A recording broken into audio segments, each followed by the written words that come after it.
Au début des années 2000, un analyste télé acharné, Harvey Levin. Il n'a pas pu prouver le vol d'informations. fonde TMZ, un site de potins culturels qui faisait monter la pression pour rabaisser les vedettes. Un type crie en vous braquant l'appareil au visage. Je ne réponds pas aux questions. Il faisait ça à Britney pour la pousser à hurler des insultes et à lever un doigt d'honneur parce que c'est vendeur. C'est ce qui rendait ça génial. C'est l'aube du journalisme de divertissement comme sport de contact. On couvrait ce qui était bon et mauvais, On a traité le suspect sans aucun favoritisme. horrible et sanglant. On se léchait tous les lèvres en bavant de plaisir. Mais bien vite, ça laisse un goût amer dans la bouche du public. Pour réussir dans ce métier, il faut être un enfoiré. Harvey Levin était doué dans le rôle de l'enfoiré.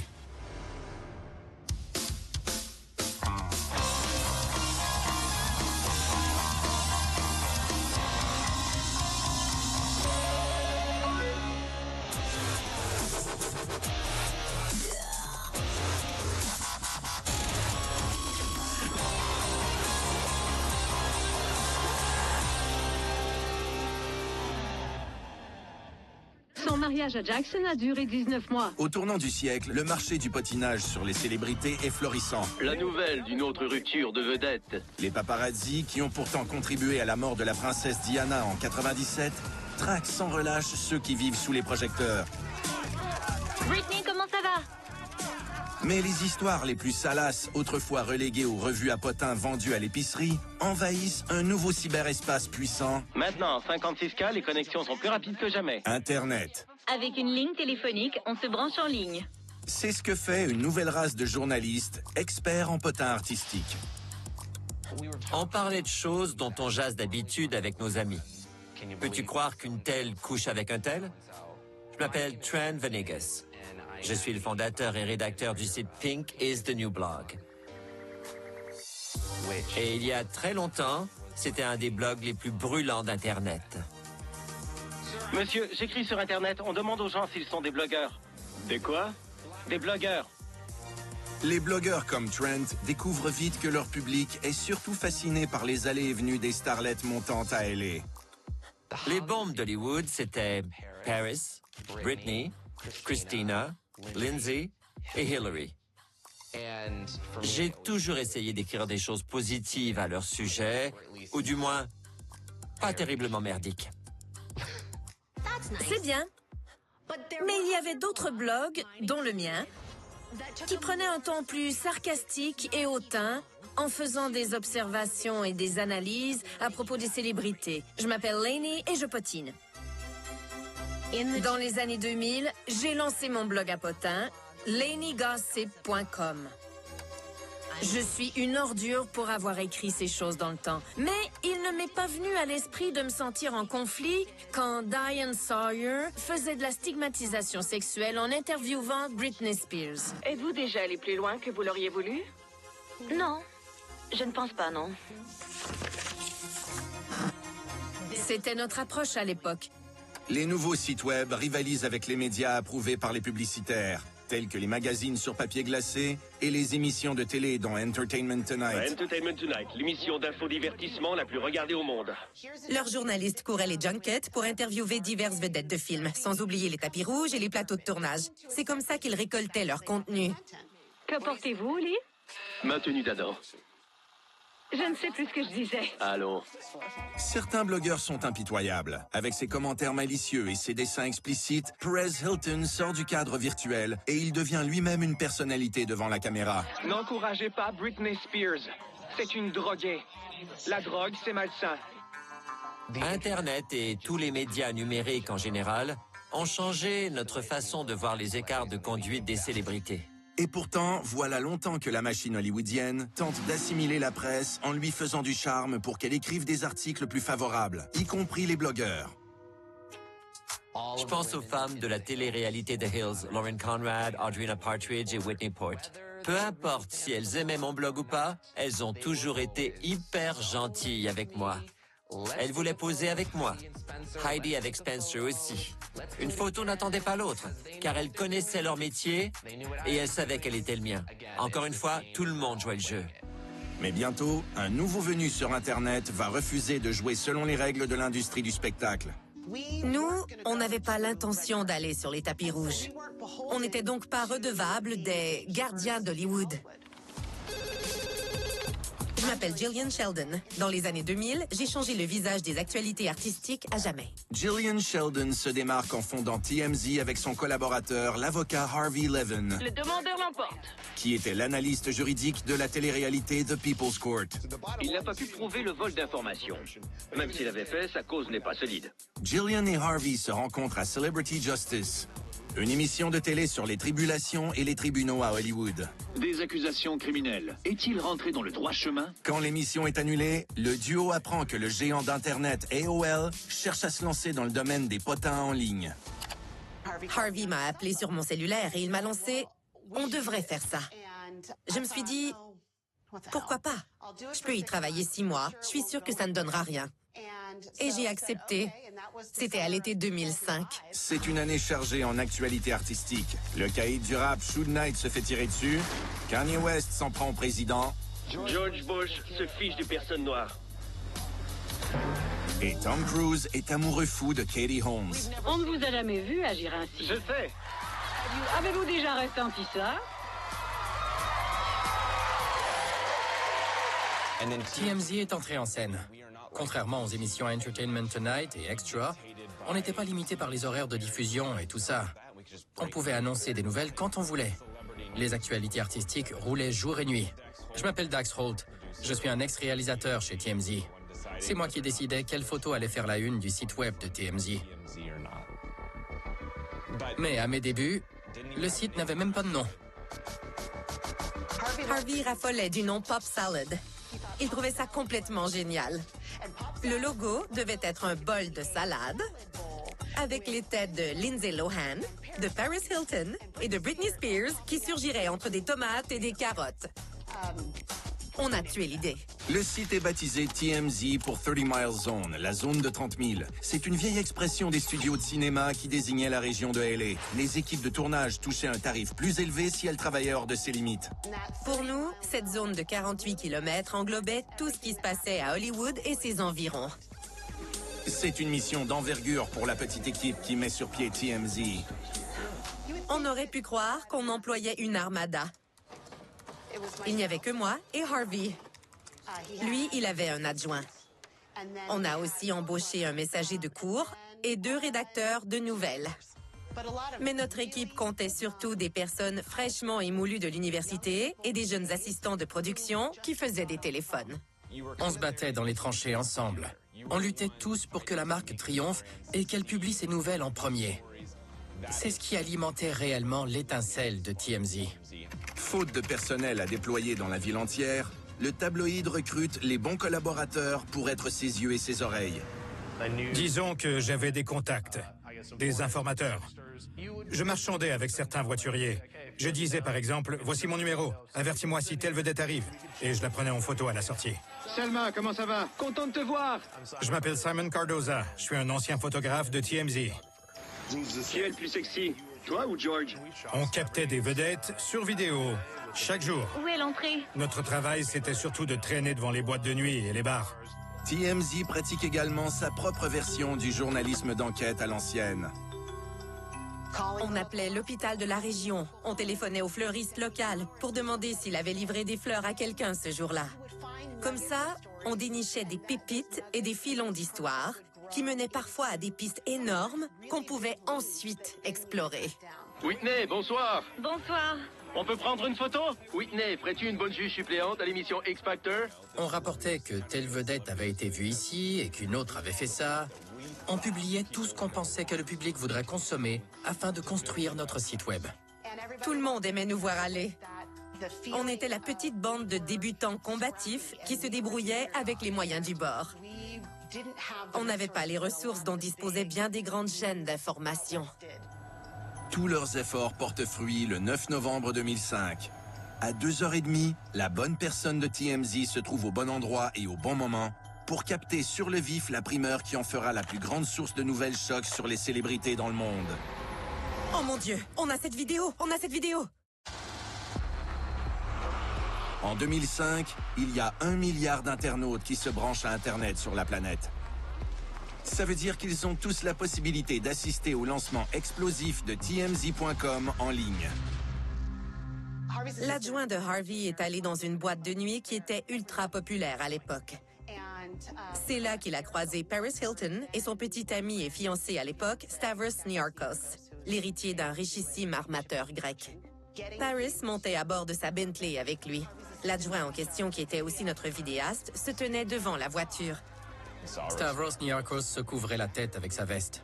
Il a enfoncé l'accélérateur et, ébloui par les flashs des appareils des paparazzi, il a embouti l'arrière d'un semi-remorque qui était garé là. La Bentley était tout égratignée à l'avant. De toute évidence, il y avait de l'alcool en cause. J'ai été réveillée par un appel de Harvey. Il m'a dit « Oh mon Dieu, on a cette vidéo, on a cette vidéo !» Évidemment, je suis allée au bureau. On se demandait comment diffuser la nouvelle. Tout à coup, on a eu un éclair de génie. Attendez un instant. On a un site web qu'on n'a pas encore lancé, mais il est terminé. On n'a qu'à le mettre en ligne. Tout le monde hésitait à savoir si on pouvait faire ça. Puis Harvey a dit « On fait ça immédiatement, allez !» On a donc levé le rideau et fait nos débuts en ligne ce jour-là avec cette vidéo. Cette vidéo, à elle seule, a fait de TMZ un phénomène populaire en une journée. Stavros démarre en trombe et il fuit les lieux. Le type se sauve! Je me souviens d'être entré en studio pendant que Harvey enregistrait la voix hors champ. Et je me suis dit, waouh, c'est une vidéo historique. Les gens se demandaient si la vidéo était une mise en scène. Notre caméraman qui était sur place, Josh Levine, les a suivis. Des patrouilleurs de la police de LA ont repéré et arrêté la voiture. Personne ne couvrait les célébrités comme ça avant. Le passager arrière est Talent Torriero, une vedette de la télé-réalité Laguna Beach qui admet aux agents qu'il est le seul agent dans la voiture. Merci, monsieur l'agent. On aime la police. Les policiers l'ont relâché, ce qui a aggravé le scandale. Est-ce qu'ils laissaient partir Paris Hilton parce qu'elle était riche et célèbre? Je n'oublierai jamais l'une des choses pour lesquelles Harvey a vraiment donné le ton dans la salle de rédaction. À LA, il y a des règles pour le public et d'autres règles pour les vedettes et les personnes influentes au sein de l'industrie hollywoodienne parce que la ville leur appartient. Harvey Levin tâche de dénoncer cette réalité depuis qu'il a travaillé comme expert juridique à l'étroit dans la salle de presse du palais de justice lors du procès d'O.J. Simpson. C'est la mère et la sœur de Nicole. Compris? Dévoiler les dessous d'Hollywood, où c'est 2 poids 2 mesures, devient rapidement l'un des principes directeurs de TMZ. Je me souviens de Jesse McCartney, qui était très connu à l'époque. Il se trouvait dans l'une des boîtes de nuit branchées à LA, avec une bouteille de bière Corona à la main. Mais il avait moins de 21 ans. On a fait la une, simplement avec cette photo. Encore une fois, il s'agissait d'un individu qui contournait la loi sans problème, parce qu'il était célèbre. Ça a changé la donne. Parce que tout à coup, le public a compris que c'était injuste. C'est ainsi qu'est née la marque TMZ. Cette marque expose notamment la hiérarchie parmi les scènes de fête des célébrités. Regarde ici un instant. En utilisant l'actrice Tara Reid qui tente d'accéder à la boîte de nuit Hyde pour faire contraste avec Paris, une tête d'affiche de TMZ. Paris Hilton et Kim Kardashian, qui était encore une inconnue à l'époque, entrent dans le Hyde. Le portier détache le cordon de velours pour les laisser passer toutes les deux. Tara Reid reste à l'extérieur, incapable de les suivre. Cette vidéo a été retentissante. Tout le monde en parlait. La première année, le site web de TMZ attire plus de 8 millions de visiteurs uniques. Son équipe célèbre avec une fête d'anniversaire complètement débridée. J'ai adoré cette période de TMZ. Je me souviens d'avoir rencontré Harvey. Et tout le monde était d'une telle gentillesse. C'était la rencontre parfaite des célébrités, des mauvais coups et de la culture pop. On a eu bien du plaisir. Les gens raffolaient de TMZ parce qu'on leur offrait une perspective différente de celle de tous les autres médias. La nôtre était rafraîchissante, inédite, différente. Ce qui était attrayant. Le succès de TMZ attire des sources quelque peu louches, mais pleines de ressources, qui cherchent à se remplir les poches en trahissant des célébrités. Je suis connu comme étant le roi de la vidéo porno, le P.T. Barnum de la chatte, l'homme qui apprivoise les prostituées. J'ai toutes sortes de réputations, mais au bout du compte, appelez-moi comme vous voulez, tant que le chèque puisse être encaissé. Je m'appelle Kevin Blatt. J'ai été une des sources de TMZ pendant de nombreuses années. En fait d'antécédents professionnels, avant de commencer à travailler pour TMZ, j'étais surtout réputé à titre de courtier en vidéo porno de célébrités. Je me suis fait la main avec une vidéo intitulée One Night in Paris. Tu es obsédé. Avec une femme dont le nom peut vous être familier, Paris Hilton. La bille. La binette. Kevin Blatt, alias KB. J'hésite à utiliser le mot vicieux, mais... disons qu'il sait qu'il y a un marché pour certains divertissements. Et il était le gars pour ça. Totalement le gars pour ça. Est-ce que je suis une ordure? Je suis un entrepreneur. C'est évident. Un beau jour, TMZ m'a fait une offre. Si je repérais une célébrité dans un resto, je n'avais qu'à appeler pour les avertir et je toucherais une commission. Je pense que je recevais 100 $ chaque fois que leur équipe captait sur le vif une vedette à la sortie. Whitney, par ici! Ouais, c'est ça. J'ai donc entrepris de me présenter aux voituriers des hôtels, aux serveurs, aux débarrasseurs, aux employés de toutes sortes. J'ai compris que la clé, c'était de leur donner un peu d'argent, de leur glisser un billet de 100 $ par-ci par-là. Ces gens m'appelleraient constamment pour me confier des histoires. Les informateurs adorent le comptant, pas les chèques. L'argent liquide les incite à vous rappeler et les motive à collaborer davantage avec vous. Harvey Levin parle ouvertement du journalisme mercantile de TMZ, tout en soulignant l'hypocrisie de ses concurrents. Je vais absolument payer pour acheter des photos et des vidéos, sans contredit. Et en passant, tout le monde fait ça. Que ce soit CNN, le Today Show, Good Morning America, Fox News, NBC, ABC ou CBS, c'était une pratique courante. On n'a jamais payé pour obtenir des entrevues, mais on payait pour utiliser des photos avec autorisation comme tout autre organisme d'information. Même chose pour l'utilisation de vidéos. Les entreprises médiatiques traditionnelles paient pour des entrevues. Elles prétendent verser 100 000 $ pour une photo de vedette avec son diplôme secondaire en main. Mais elles paient pour l'entrevue et elles s'en cachent. C'est presque du blanchiment d'argent. TMZ est beaucoup plus direct dans ses activités. Je recevais parfois un sac de billets de banque contenant 10 000 et parfois 20 000 $. Ça variait selon l'exclusivité. La somme la plus élevée que j'ai obtenue pour un filon livré à TMZ? Une de mes sources m'a remis un enregistrement de Stephen Collins, qui jouait le père dans l'émission Seventh Heaven. Hey, what's going on? Nothing. Absolutely nothing. Stephen Collins était dans le bureau d'un psychologue avec sa femme, Faye Grant.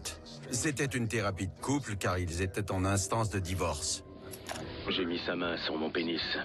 J'ai obtenu l'enregistrement par l'entremise d'une personne qui travaillait avec sa femme. Quand tu as montré ton sexe à la sœur de... qui avait 10 ans, étais-tu en érection? Non. Je veux dire, non. Une érection partielle, peut-être. Il admet avoir montré son sexe, parfois en public, à de jeunes enfants. Le dévoilement est arrivé à quelques reprises. À quelques reprises? C'était une grosse affaire, parce qu'on parle ici du cabinet d'un psy. On ne s'attend pas à ce que la moindre forme de mercantilisme émane de là. C'est totalement privé. Il y a eu un moment d'attouchement. L'enregistrement choc est divulgué comme par hasard avant le procès de divorce qui met en jeu 14 millions. TMZ a diffusé une bande audio de Collins et de sa femme pendant une séance de thérapie de couple. Si Stephen Collins regarde ceci, il doit vouloir me lancer une brique à travers l'écran. On ne tire pas sur le messager, n'est-ce pas? Je pense à ces femmes.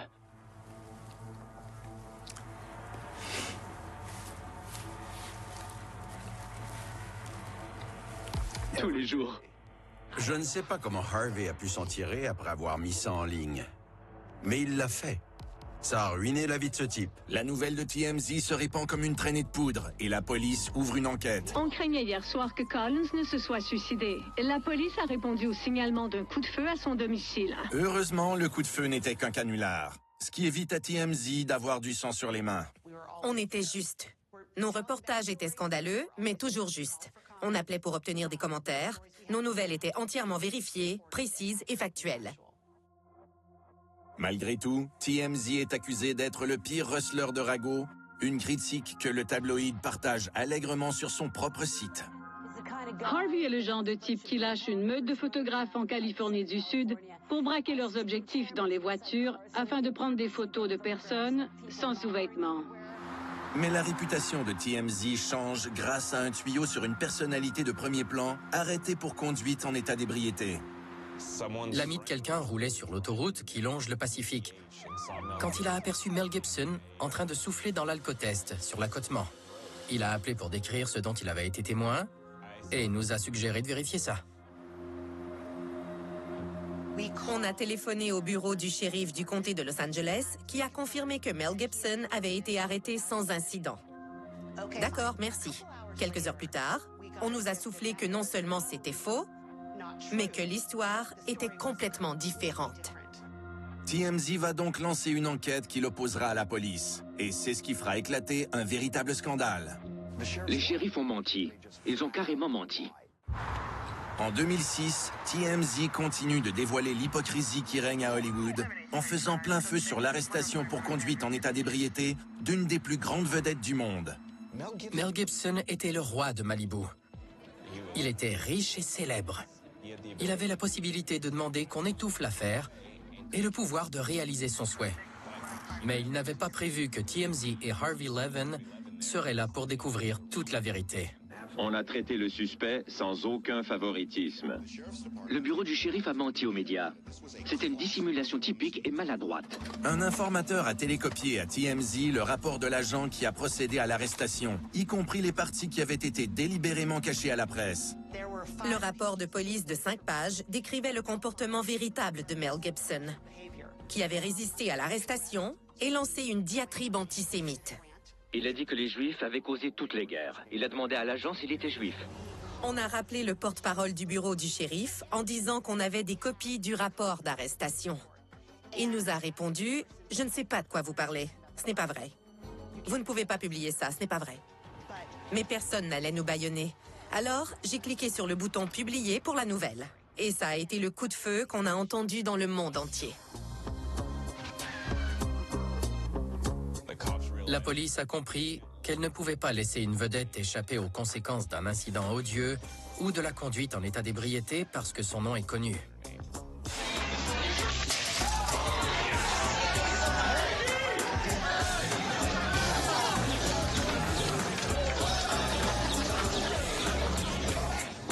Ramenez-le dans la vallée!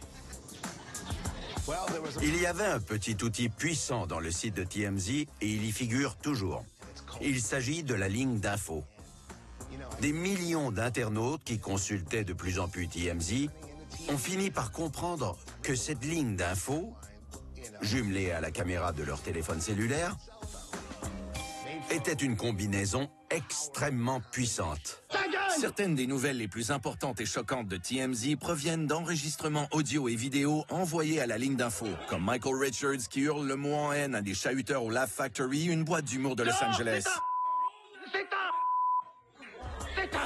On entend Alec Baldwin qui laisse un message à sa fille de 11 ans, Ireland. C'est une petite truie impolie et irréfléchie, compris? Pour rejouer ce message... Et on voit Ray Rice, le porteur de ballon des Ravens de Baltimore, qui assomme sa fiancée. On découvrait tous les mauvais coups. À un moment donné, on ne pouvait plus rien nous cacher. C'était le Far West des potins, et la plupart étaient toxiques. Mais lucratif. En 2007, TMZ développe son type de tabloïd artistique en le portant au petit écran avec une émission qui va mettre Harvey Levin à l'avant-scène.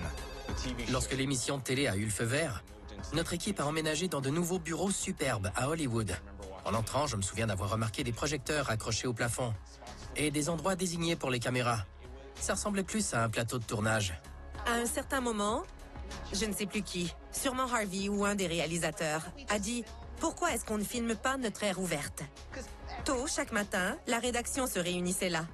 Et chacun de nous devait proposer des nouvelles. Dr. Phil, sur vidéo, parle d'avoir surgi dans la chambre de Britney. Je voulais prendre le temps de vous faire part de ce que vous ne savez pas et de ce que vous devriez savoir. Il dit qu'il n'est pas désolé, mais qu'il regrette une chose. Je pense que Harvey a eu cette idée visionnaire de mettre en scène la salle de nouvelles qui allait devenir le véritable point de mire des nouvelles artistiques. Et c'est ainsi que ça a commencé. Aujourd'hui à TMZ, On en parle depuis des semaines et c'est devenu réalité. Britney Spears a fait l'objet d'une intervention. Sa mère et son père... Puisqu'il faut désormais du matériel pour alimenter le site web et une émission de télé, les effectifs de TMZ passent de l'observation passive des célébrités à des tactiques plus agressives et provocatrices. TMZ, arrêtez! Arrêtez de montrer ces fiches images de moi. Je n'aime pas ça. À un certain stade, plus personne n'était gentil chez TMZ. Lindsay! Les gars! Juste une Lindsay! Lindsay, allez! Arrêtez, s'il vous plaît. Un type crie en vous braquant l'appareil au visage. TMZ fait encore ça. Encore aujourd'hui. C'est sa marque de commerce. Quand on pense à des paparazzis avec des caméras, on pense à TMZ. Par ici, Britney! Car TMZ a lancé la tendance. Est-ce que ça va, Britney? Ça va? Pour moi, c'était amusant d'essayer de m'approcher autant que possible d'une personnalité et de sortir ma caméra en vitesse pour la prendre totalement au dépourvu. Prendre sur le vif des célébrités qui perdent leur sang-froid est un processus lent et incertain. Alors TMZ adopte une stratégie plus directe pour tenter le diable. Quoi de neuf, Kanye? Comment va ta soirée? Comment était le souper? Je ne réponds pas aux questions. Avec qui tu veux pêcher? J'ai dit que je ne réponds pas aux questions. Compris? L'argument de TMZ, c'est la rançon de la célébrité. Le phénomène a été bien documenté. Si on devient une vedette dans notre société, tout ça fait partie du métier. Mais pour une raison quelconque, ces personnes ne l'ont pas saisi. Et de Tron 2, avec Jay-Z, les gens ont hâte. J'ai dit... Pour une célébrité qui se promène en public, ça fait partie du prix à payer que je braque ma caméra dans son visage. Ça va être brutal. Va-t'en! Va-t'en! Va-t'en! Fiche le camp! Éteins ça. Je fais juste filmer. Je te demande de l'éteindre. Woody Harrelson, en 2006 puis en 2009, affronte physiquement les vidéastes de TMZ qui lui posent des questions de manière hostile. Woody! Hey, hey! Woody, arrête! Woody, c'est une agression! Woody! C'était la guerre. C'était la guerre. Et Britney est toujours dans la ligne de mire. Il lui disait des choses affreuses. Et il la traitait de tous les noms pour la pousser à hurler des insultes. Il est de TMZ, je crois. Non, c'est Pourquoi faux. il frôle ma voiture? Il vient d'où? Il l'incitait à lever un doigt d'honneur parce que c'est vendeur. Une fille comme elle était toujours agressée par plusieurs. Elle venait de se raser la tête. À l'époque, elle sortait seule et les paparazzis lui sautaient au visage. Va te faire foutre! Hey! Va te faire voir! Elle leur balançait des choses. Alors, Mais chez TMZ, l'hilarité n'est pas générale. J'ai commencé à remarquer que certains jubilaient parfois quand Britney dérapait, en disant « Hurrah, on a une vidéo de Britney qui fait un truc cinglé !» Je regardais la vidéo, puis je disais aux autres « Il y a quelque chose qui cloche ici. Cette personne est en détresse, réellement en détresse. » Et ça empirait de jour en jour. Mes collègues cherchaient des idées pour la provoquer et capter sa réaction pour obtenir une vidéo déchaînée. J'ai commencé à me sentir mal à l'aise de participer. J'ai donc essayé de m'éloigner de ça un peu. Mais ce qui suscitait le plus d'intérêt au quotidien, c'était ces histoires scandaleuses. Allez donc filmer quelqu'un d'autre. Pour TMZ, aucun scandale n'est trop gros ou trop petit. Vern Troyer est celui qui jouait Mini-Moi dans la série de films Austin Powers. Une fille appelée Renee Schreider m'a approché parce qu'elle voulait devenir la prochaine Kim Kardashian. Elle avait une vidéo d'elle au lit avec Vern qui était tellement tordue. C'est devenu une des vidéos les plus recherchées dans l'histoire du site de TMZ. Durant les 10 premières minutes, Vern s'adonne à un cunilingus et on croirait un bébé qui essaie de rentrer dans l'utérus. Les gars étaient morts de rire en regardant ça. On était tous pliés en deux. Puis Harvey s'est écrié « Je ne peux pas voir ça, je dois y aller ». Il est sorti du bureau en courant. J'étais étonné. Les autres m'ont répondu « C'était trop intense pour Harvey ». Tandis que l'émission gagne en popularité, c'est Levin qui devient trop intense pour l'équipe de TMZ. Harvey Levin était doué dans le rôle de l'enfoiré. Levin mène l'émission dans une direction qui pousse à bout son fidèle bras droit. Au fil du temps, je me suis sentie de plus en plus mal à l'aise. J'ai été en contact avec des personnes qui m'ont dit que la famille de Heath Ledger est furieuse. TMZ possède une émission de télé à succès et un site web très fréquenté qui diffuse des scandales de célébrités 24 heures sur 24. La réussite du tabloïd est fondée sur la base de vidéos porno de vedettes, de la Schadenfreude et de délateurs qui lui vendent des secrets. Par exemple, les images d'une caméra de sécurité montrant Solange qui tabasse Jay-Z après le Met Gala. Dans cette ville, n'importe qui peut dénoncer n'importe qui. J'en suis témoin. Mais la popularité de TMZ auprès du public n'est pas partagée par les journalistes plus traditionnels. Vous considérez-vous comme un organisme de médias, de nouvelles? On en est un, bien sûr. On était le mouton noir. Personne ne nous accordait la moindre crédibilité. On n'était pas respectés, parce qu'on fonctionnait différemment de tous les autres. Je ne fais pas pour obtenir des tuyaux. Qu'y a-t-il de mal à ça? Harvey Levin repousse ses détracteurs, mais il est encore plus virulent avec son équipe. TMZ n'aurait pas eu un tel succès et qui dure à ce jour s'il n'avait pas eu cette mentalité. Il devait tout contrôler et agir comme un enfoiré. Harvey Levin était doué dans le rôle de l'enfoiré. Tout le monde avait très peur de Harvey. Plusieurs chez TMZ m'ont dit qu'ils souffraient d'un complexe de Napoléon. Certains des employés ont quitté, au bord de se faire interner tellement ils ne pouvaient plus supporter ce qui se passait là-bas. Ils étaient sous pression, une pression immense. C'est arrivé souvent que je reste dans mon lit à me dire « Mon Dieu, si Harvey m'appelle encore une fois, je vais devenir fou. » La pression est une chose, mais ce qui empoisonne l'environnement de travail chez TMZ, c'est le sexisme flagrant en coulisses et à l'antenne. Serena Williams qui va monter dans un taxi, gros plan de ses fesses. Je pourrais installer mon ordi là-dessus.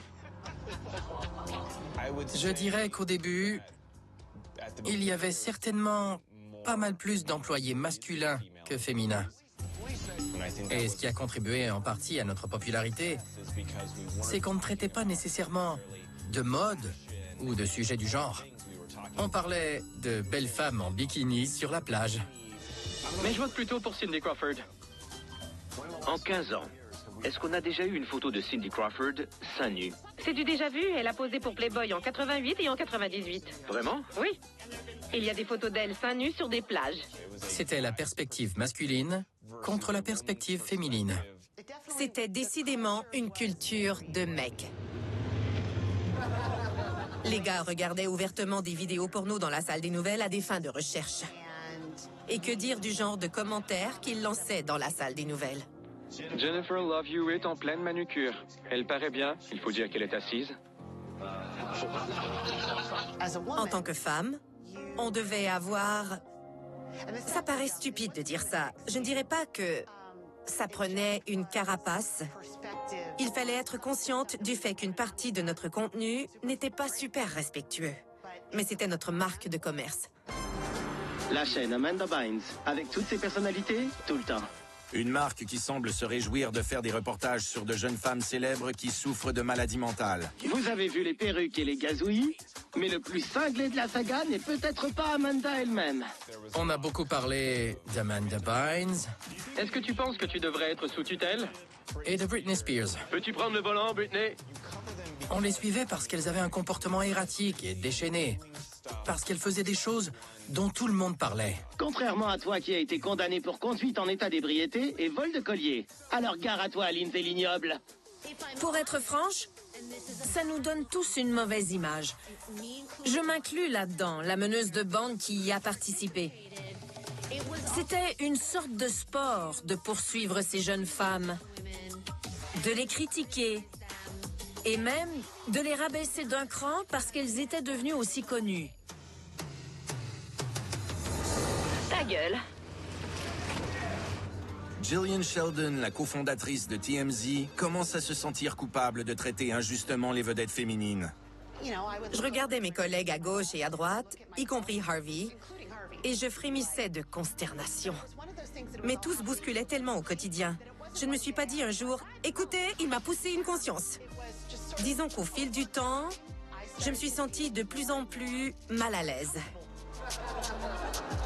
On a publié une photo de Jennifer Love Hewitt avec la légende « Souviens-toi de ce que t'as mangé l'été dernier. » Tout, car elle était en bikini. Mes collègues trouvaient ça drôle. Moi, je me sentais mal. Je me suis mise à me sentir marginalisée. J'ai été écartée de certaines décisions. L'article sur Jennifer Love Hewitt a été publié sur le site sans mon accord. Lasse d'être mise à l'écart par Harvey, Gillian démissionne. Son ami de longue date reconnaît à peine son départ. On oublie vite la nostalgie et la sentimentalité quand un homme nous regarde et qu'il dit « Pardon? Je ne sais pas qui tu es. Tu ne travailles plus ici. On ne parle pas de toi. » Surtout lorsque Levin est toujours obsédé par la prochaine méga primeur. En 2009, tout commence par un appel d'un informateur au manoir de Michael Jackson. Évidemment, je ne peux pas révéler qui était au bout du fil. Je ne vais pas dévoiler nos sources. Mais je me souviens d'avoir crié à l'autre bout de la pièce pour attirer l'attention de Harvey. J'ai dit « Arrête tout! Il y a une ambulance chez Michael Jackson. Il faut découvrir ce qui se passe. » La salle de nouvelles entière a figé. Tous mes collègues ont écouté l'information et ils ont saisi leur téléphone. On s'est tous mis à faire des appels. On a sauté dans le feu de l'action. Car si TMZ avait été alerté, peut-être que les chaînes CNN et HLN l'avaient été aussi. C'était toujours une course contre la montre. On tâchait de devancer le monde entier pour dévoiler la nouvelle en premier. TMZ révèle la mort du roi de la pop en publiant la manchette en ligne 18 minutes après que le coroner a constaté le décès de Jackson. À l'époque, c'était la primeur la plus importante du monde. Mais aucun autre organe de presse n'est prêt à croire une nouvelle d'abord rapportée par TMZ. On essaie encore de confirmer ou d'infirmer ce qu'avance le site TMZ.com. Il rapporte que Michael Jackson est mort. C'est la seule source médiatique. Plusieurs nous ont accusés de façon publique et officielle en déclarant « TMZ, vous ne dites pas la vérité ». De multiples sources de CNN affirment maintenant que Michael Jackson est dans le coma. 3 heures plus tard, les autres sites d'information ont emboîté le pas en disant « Oui, c'est vrai, il est mort. TMZ avait raison. » Michael Jackson, qu'on surnommait le roi de la pop, est mort à 50 ans. On était très en avance sur tout le monde. Cette exclusivité a fait passer TMZ à un autre niveau. Mais TMZ s'apprête ensuite à battre un record de bassesse en publiant un article beaucoup trop tôt. Ce serait un manque de respect extrême de découvrir que votre être cher a péri en l'apprenant par TMZ. Gibson a mis en cause la maladie de l'alcoolisme. Avant nous, les publicitaires dirigeaient Hollywood. Dans les années 2000, TMZ prouve que le petit train à Potin va loin. Il faisait la une avec des nouvelles qui étaient légitimes. Des nouvelles qui captent l'esprit du temps. La mort de Whitney Houston. Le mariage secret de Jennifer Aniston. Le visage de Rihanna meurtri, abîmé et tuméfié. Si TMZ rapporte fréquemment ces nouvelles en premier, le tabloïd demande rarement la permission. Je ne travaillais plus là à l'époque. Mais comment ont-ils obtenu la photo? Qui a voulu en profiter? Ont-ils demandé à Rihanna? Ça lui a enlevé tout pouvoir. Je me souviens de m'être dit « Oh mon Dieu, voilà la dernière miette de ma vie privée. » Mais dans le monde moderne et numérique, les exclusivités qui font les manchettes sont plus difficiles à acquérir. Les médias sociaux ont changé la donne. Les célébrités ont désormais les moyens de raconter leur propre histoire à leur manière, avec leur propre voix. Je voulais prendre le temps de vous adresser un message en vitesse, les amis, parce que je n'ai pas... L'entreprise qui a jadis refusé de vendre son âme au diable hollywoodien retourne sa veste. TMZ se pointe dorénavant sur les tapis rouges qu'il fuyait jadis et organise une visite guidée très lucrative. La tournée de TMZ, c'est un spectacle sur roue qui défile à travers Hollywood et Beverly Hills. Il prête même son nom à une machine à sous de Vegas. Harvey Levin, le paria d'Hollywood, est donc invité dans le cercle des initiés. Harvey, veux-tu danser avec moi? Harvey est devenu le genre de célébrité qu'il traquait avant. Vous comprenez? L'époque où TMZ s'en prenait aux gens riches et célèbres sans crainte ni faveur est révolue. Kris Jenner donne volontiers du temps d'antenne à un Harvey converti à son talk show éphémère intitulé Chris. Veuillez accueillir Harvey Levin. Harvey est devenu très prudent en choisissant les célébrités qu'il visait dorénavant. À ce jour, les Kardashian demeurent dans ses bonnes grâces. Regardez les reportages, ils sont tous favorables. Je dois dire que les Kardashian ont une âme tellement charitable. Elles se dévouent réellement. Bon sang. Les employés de TMZ qui vous disent le contraire vous mentent. L'équipe avait beaucoup de matériel qu'elle n'a jamais diffusé. Levin avoue que TMZ détenait une photo du nageur olympique Michael Phelps en train de prendre une bouffée d'une pipe à eau. J'avais des scrupules. J'ai affiché la photo dans la salle des nouvelles pour que tous puissent la voir. On l'a regardée pendant 3 mois. Je savais que ça sortirait, mais je ne voulais pas le faire. Ou la vidéo Justin Bieber raconte une blague raciste. Pourquoi les personnes noires ont peur des CHN? Ne le dis même pas. Cours. TMZ admet avoir gardé la vidéo de Bieber dans l'ombre durant 4 ans jusqu'à ce qu'un autre site la diffuse. Selon les médias, la retenue de Levin lui a valu les faveurs de l'agent de Bieber. Lorsqu'un homme tire les ficelles de la sorte, ça signifie qu'il domine certains individus. TMZ nie catégoriquement avoir fait chanter qui que ce soit. Mais pourtant, Justin va justement faire un tour à TMZ en direct. On l'accueille tout de suite. Salut les gars. Salut, ça va? Ravi de te voir. Tu es Justin Bieber? Bieber. Oui. On peut profiter de la situation. Et TMZ faisait ça tout le temps. Je me laisse pousser la moustache. Regardez, vois-tu ça? Mais tout le monde n'est pas disposé à laisser Levin se réinventer. L'humoriste Kathy Griffin a eu des démêlés avec TMZ dans le passé. Les frasques de Cathy ont humilié sa mère. Sa pauvre mère innocente. Elle n'est pas prête à tout pardonner et à oublier. Voici ce qui m'a réveillée ce matin. Hello Cathy, c'est Harvey Levin. Comment ça va? Elle dévoile le numéro personnel de Harvey à des millions d'internautes sur Twitter et YouTube. Rappelle-moi, je suis au 818-97. Je n'ai pas une minute pour l'appeler. Peut-être que vous, oui? Certains pourraient joindre Levin et se plaindre de sa décision d'interviewer en direct Kanye West, alors mentalement instable. Ils veulent que je prenne ces pilules 3 fois par jour. Mais j'en prends 1 ou 2 par semaine. À cause de vous, j'ai peur de moi-même, de ma vision.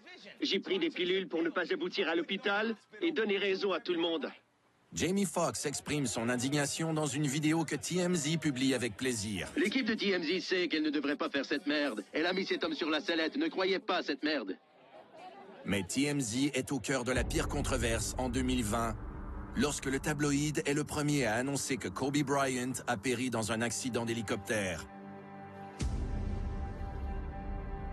Contrairement aux primeurs funéraires précédentes, TMZ a l'imprudence de révéler le décès des 7 autres passagers à bord avant qu'on puisse prévenir leur famille.